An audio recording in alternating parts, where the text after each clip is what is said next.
So, what do you say with the readings today? But we had hoped.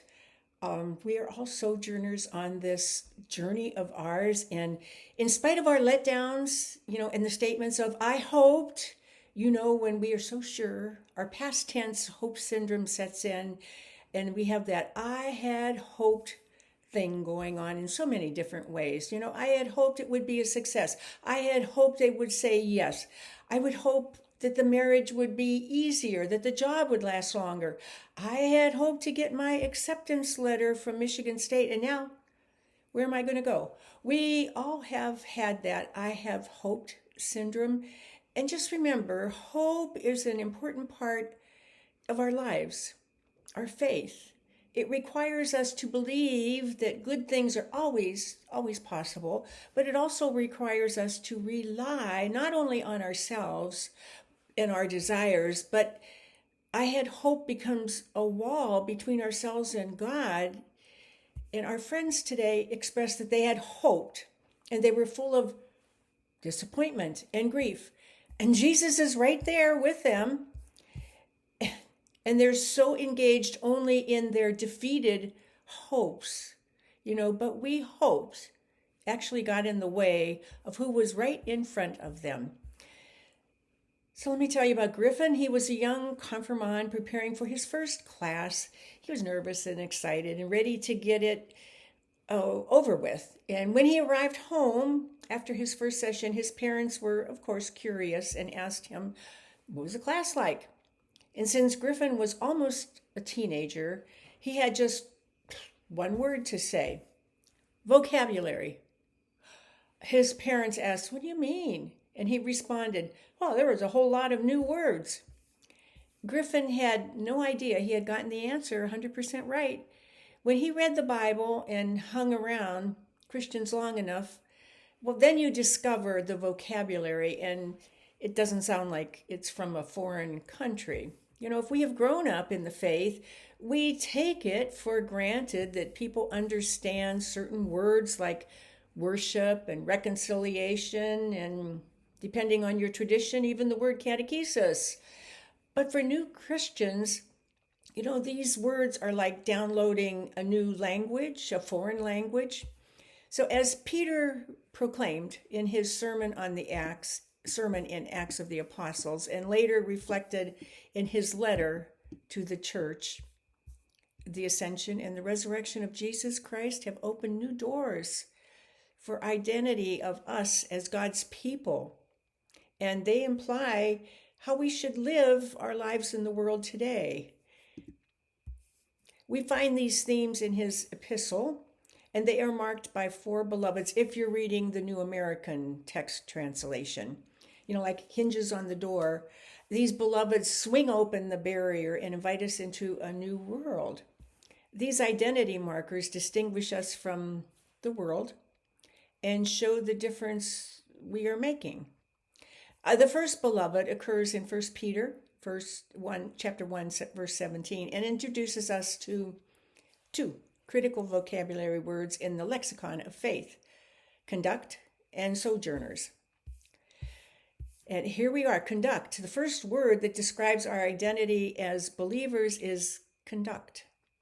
What sets us apart is not our service projects or even our worship. You won't hear much about music styles or vestments in 1 Peter. What sets us apart is this word that he uses repeatedly: conduct yourselves with reverence. To understand the word conduct in this context, we can ask ourselves this question. If someone, from a foreign area who never knew about Jesus flew to our community and saw us, would they notice? Not by what we do here in the sanctuary, but the way we live our lives out there.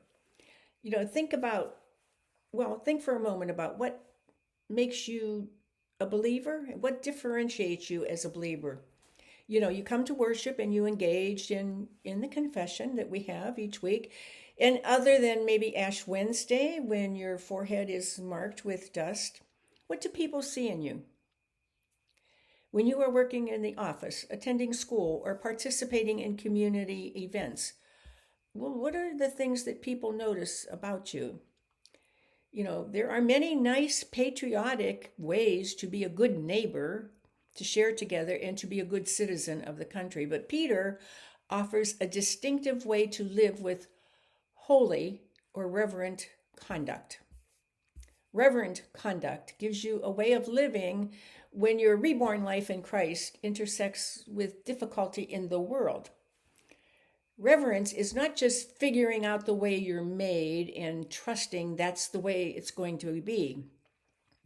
Reverence is not about blind obedience to the out-of-date rules that we think are better than the rest of the world. Reverence is God's way of changing us into the people He wants us to be for the world.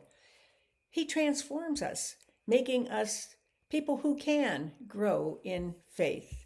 And Peter contrasts reverent with the futile conduct we were enslaved to before we were born again into our faith. And the word futile means, vain or worthless.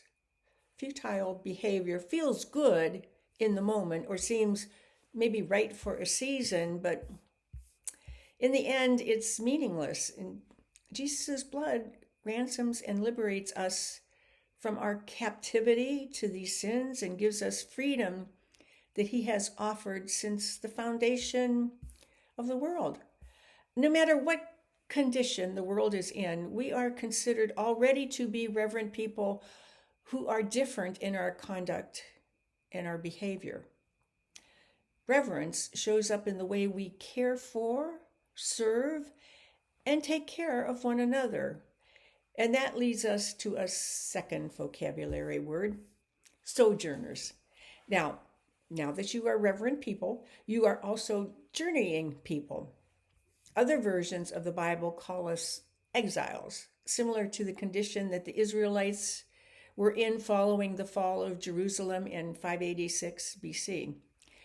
We consider ourselves a mobile band of pilgrims, like Israelites wandering through the wilderness or scattering in exile.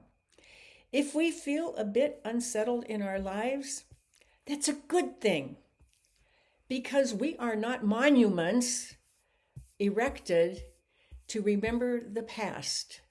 We are a community of pilgrims on a journey together in faith, to the new city of God. That journey first began along the Emmaus Road, Luke 24, and we were lost in the fog and heaviness of grief, and Jesus caught up with us on the journey. He broke bread with us, opened our eyes, and then He recognizes, and we recognize Him. It's a journey that does not end in the netherworld. Instead, Jesus will show us the path of life. Because these two words, our way we conduct ourselves and our identity as sojourners, they give us stability. We recognize, as the book of Hebrews states, that we are throwing off what hinders us and running the with perseverance, the race marked out for us. We do live scattered lives like exiles, not immigrants moving in from another land, but migrants moving toward another country. The love and interest we care for in one another train us for the turbulent waters. The way we conduct ourselves is the difference we make in our world. By living this way and conducting ourselves accordingly, we discover the path of life that Jesus wants us to follow. It's the statements in life that those Christian people really make a difference in our community. We wouldn't be able to do without the work of this local church. That's when you know you're living out this new identity. We are born again, and we are born anew. And Christ's resurrection takes over and allows us to join hands with others. So I want to ask you again, if someone were to fly in from another country and move across the cul-de-sac from you, how long would it take for them to notice that you are really different. And the church says,